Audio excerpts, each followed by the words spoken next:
নতুন আরেকটি ভিডিওতে সবাইকে স্বাগতম জানাচ্ছি। তো আজকে কোরাল মাছের একটা রেসিপি শেয়ার করব। বাজার থেকে ছোট ছোট কোরাল মাছগুলো আনা হয়েছে। তো এগুলোকে এভাবেই আনা হয়েছে। এখন আমি শুধু পিস করে নেব। আমি পিস করে আনি না সাধারণত বাজার থেকে এই ধরনের ছোট মাছগুলো। এগুলো আমি বাসায় আমার পছন্দ মতো শেপে কেটে নেই। তো সেজন্য এভাবে এনেছি। এখন এগুলোকে আমি ছোট সাইজের পিস করে কেটে তারপরে রান্নায় চলে যাব। চুলায় একটি হাঁড়ি বসিয়ে দিয়েছি। হাঁড়িতে দিয়ে দিচ্ছি পর্যাপ্ত পরিমাণে তেল। তো এরপরে দিয়ে দিচ্ছি পেঁয়াজ রসুন কুচি, বেশ অনেকটাই। কোরাল মাছগুলোকে আজকে আমি একটু ঝোল ঝোল করে রান্না করব। তো সেজন্য একটু পর্যাপ্ত পরিমাণে পেঁয়াজ রসুন দিয়ে তাতে অ্যাড করে দিলাম লবণ স্বাদ অনুযায়ী। এখন এগুলোকে নাড়াচাড়া করে আমি খুব সফট করে একটু ভেজে নিয়ে তারপরে এখানে গুঁড়ো মশলাগুলো অ্যাড করে দিচ্ছি। গুঁড়ো মশলার মধ্যে রয়েছে হলুদ, মরিচ, ধনিয়া এবং জিরার গুঁড়ো। তো মশলাপাতিটা আপনারা আসলে যে পরিমাণে মাছ রান্না করবেন কিংবা যে ফ্যামিলিতে যেরকম মশলা খেয়ে অভ্যস্ত ওরকম অনুযায়ী দিয়ে দিবেন। আমি আমার পছন্দ মতো দিয়ে দিলাম। আমি যে কটা মাছ রান্না করব তার জন্য যতটুকু প্রয়োজন। তো মশলাগুলোকে আমি সামান্য পরিমাণে পানি দিয়ে খুব ভালো মতো কষিয়ে নিয়েছি, বারবার নাড়াচাড়া করে। নিচে লেগে গেলে আবার মজাটা নষ্ট হয়ে যাবে। দিয়ে দিচ্ছি আমি 2টো টমেটো এবং কয়েকটা কাঁচামরিচের ফালি। এগুলোকে আমি একটু আগে ভাগেই দিয়ে দিচ্ছি যাতে এগুলো একটু গলে সফট হয়ে যায়, এতে তরকারির গ্রেভিটা ভালো আসে, খেতেও ভালো লাগে।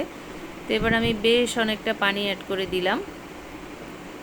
এই পানিগুলো দিয়ে মশলাগুলো আরও ভালো মতো কষানো হবে, টমেটোগুলো একটু সফট হবে। এ ফাঁকে আমি মাছগুলোকেও কেটে ধুয়ে পরিষ্কার করে নিয়ে এসেছি। দেখুন আমি একটা মাছকে 2 পিস করে কেটে নিয়েছি।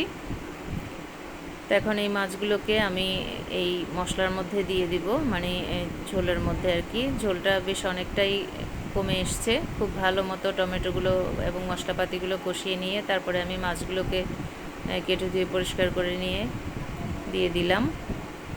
এখন মাছগুলোকে একটু উল্টে পাল্টে দিচ্ছি যাতে মশলাগুলো মাছের ভিতর খুব ভালো মতো ঢুকে আর কি, সেজন্য। এখন আমি একটু নাড়াচাড়া করে দিয়ে তারপরে একটা ঢাকনি দিয়ে ঢেকে এগুলোকে কিছুক্ষণ সুন্দর মতো কষিয়ে নেব। তো আমার একবার কষানো হয়ে গেছে। আমি এরপরে আরেকটু নাড়াচাড়া করে দিচ্ছি যাতে নিচে লেগে না যায়। নিচে লেগে গেলে যে কোনো তরকারির স্বাদটাই নষ্ট হয়ে যায়, সেজন্য আমি একটু নাড়াচাড়া করে দেওয়ার চেষ্টা করছি। যেহেতু মাছগুলো আমি না ভেজে কাঁচাই রান্না করছি, তাই খুব বেশি নাড়াচাড়া করা যাবে না, তাহলে ভেঙে যাওয়ার ভয় থাকবে। তো এই পর্যায়ে আমি আরও বেশ অনেকটা ঝোলের পানি অ্যাড করে দিলাম। এরপরে আমি আর কোনো পানি অ্যাড করব না। একটু বেশি পরিমাণে দিলাম এই কারণে, কারণ আমি একটু ঝোল ঝোল রাখবো সেজন্য। তো আমার মাছগুলো হয়ে গেছে। আমি ফ্রেশ কিছু ধনিয়া পাতা কুটে ধুয়ে পরিষ্কার করে নিয়েছি। এখন ধনিয়া পাতাগুলো অ্যাড করে দেব।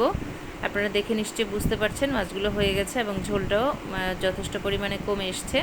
তো আমি ধনিয়া পাতাগুলোকে একটু ভালো মতো ছড়িয়ে দিচ্ছি যাতে সবখানে একটু লাগে গ্রানটা। এরপরে চুলার আগুনটা আমি অফ করে দিলাম। এরপর ঢাকনি দিয়ে ঢেকে আমি 10 মিনিট চুলার উপর রেখে তারপরে আপনাদেরকে দেখিয়ে দিচ্ছি। দেখুন কতটা লোভনীয় একটা কালার এসছে কোরাল মাছের। কোরাল মাছ কিন্তু খুবই মজার একটা মাছ। এটা বড় হলেও খেতে মজা লাগে, ছোট হলেও খেতে ভালো লাগে আমার কাছে।